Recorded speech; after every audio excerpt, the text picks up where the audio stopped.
Programme में कार्यक्रम की अध्यक्षता भी कर रहे बीओ साहब कृष्ण जी, विशेष रूप से उपस्थित गौड़ साहब और जिला लेवल पर विज्ञान विशेषज्ञता को संभाल रहे इंदौरा साहब, सभी अध्यापक, सभी प्यारे विद्यार्थियों, सबसे पहले आप सभी को प्रणाम। राम राम तो कर दो भाई। दो तीन चीजों से शुरू करना चाह रहा हूं मैं अपनी बात को। अभी रोहित जी ने एक बात बताई थी भवानी खेड़ा की, कि अचानक वो बच्चे वहां से सुपर 100 में पहुंचे भी और पहुंचने के बाद अचानक उसे लगा कि नहीं, मैं इसके लिए नहीं बना।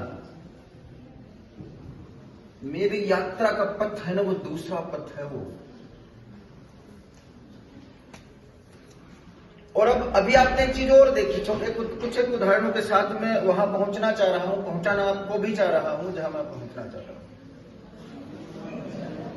कि जब कोई नृत्य की बात आई थी ना भाई बच्चों, 9वीं से +2 को इसलिए आमंत्रित किया गया था कि आपका समय है या आपकी उम्र है, इसलिए बस 15 मिनट आप हमें दे दें एक बार, बाकी सारी चीजों को छोड़कर। जब नृत्य के बारे में बात आई तो आपके स्कूल में केवल एक नाम आगे आया होगा, उस भारती नाम की लड़की का। तो भारती को आमंत्रित किया जाना चाहिए, शी कैन परफॉर्म वेल, है ना। जब ये कार्यक्रम का स्वरूप आप लोग तय कर रहे थे, आपका स्कूल का प्रशासन इस चीज को तय कर रहा था कि इस कार्यक्रम में कौन कौन होंगे, किस किस रूप में होंगे, तो उस समय ये केवल 2-3 नाम आए कि वो 3 लड़कियां वहां स्वागत गीत के लिए आएंगी और भारती से आप नृत्य करवा रहे हैं, 2 बच्चे और हम होंगे, उनसे आप गणेश वंदना ले रहे हैं। कारण क्या था इस बात का? आपकी क्लास में तो 40, 50, 60 बच्चे होंगे, फिर भी कुछ नाम ले लिए आपके दिमाग में, पता चल गया। इसका मायना समझिए आप। इस कार्यक्रम में सबसे पहले ऊपर एक नाम लिखा है, प्रतिभा खोज। और हम धीरे धीरे, खुशी की बात यह कि हम धीरे धीरे वहां पहुंच रहे हैं। अभी अधूरापन है सचमुच। आप केवल डॉक्टर बनने के लिए नहीं आए यहां, आप केवल इंजीनियर बनने के लिए नहीं आए यहां। आपका फलक है, आपका आयाम है, वो बहुत बड़ा है। और वो सरकार धीरे धीरे पहुंच रही है, प्रशासन धीरे धीरे पहुंच रहा है, रिसर्चर जो शोध करता है ना, वो धीरे धीरे पहुंच रहे हैं। शिक्षा विभाग के शोधार्थी जो हैं वो पहुंच रहे हैं उस बात तक, हाँ, कि ये हो सकता है। जब एक बच्चा 40 से, जब शुरुआत में आप एडमिशन लेते हैं ना, तो 40 या 45 विद्यार्थियों की क्लास होती है, तो अचानक फर्क पढ़ना शुरू होता है। उस प्रतिभा की बात कर रहा हूं मैं, कि विशेष प्रतिभा नियति ने प्रत्येक विद्यार्थी के पास बिल्कुल अलग दी है।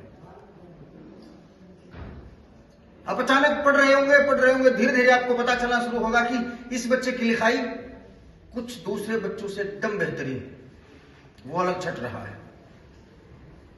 और कुछ एक की लिखाई आपको लगेगा कि थोड़ी देर में वो डॉक्टर की लिखाई की तरह, खुद कोई नहीं पता चलेगा कि क्या लिखा था उन्हें।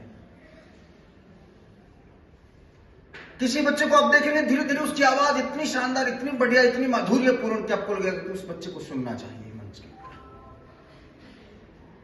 किसी के चेहरे का जो ओरा है, तेज है, आवाज है, वो इतनी दमदार, इतनी ऊर्जावान कि आपको लगेगा कि हाँ, इसके साथ रहना चाहिए, इसकी सकारात्मकता के साथ। धीरे धीरे आप बढ़ रहे हैं। वो बच्चा, कोई बच्चा खेल में आगे बढ़ेगा, कोई बच्चा कविता में आगे बढ़ेगा, कोई बच्चा किसी दूसरे फील्ड में आगे बढ़ेगा।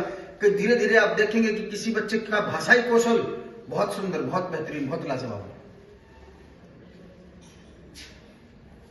कोई बच्चा ऐसा होगा कि जब आप कोई अध्यापक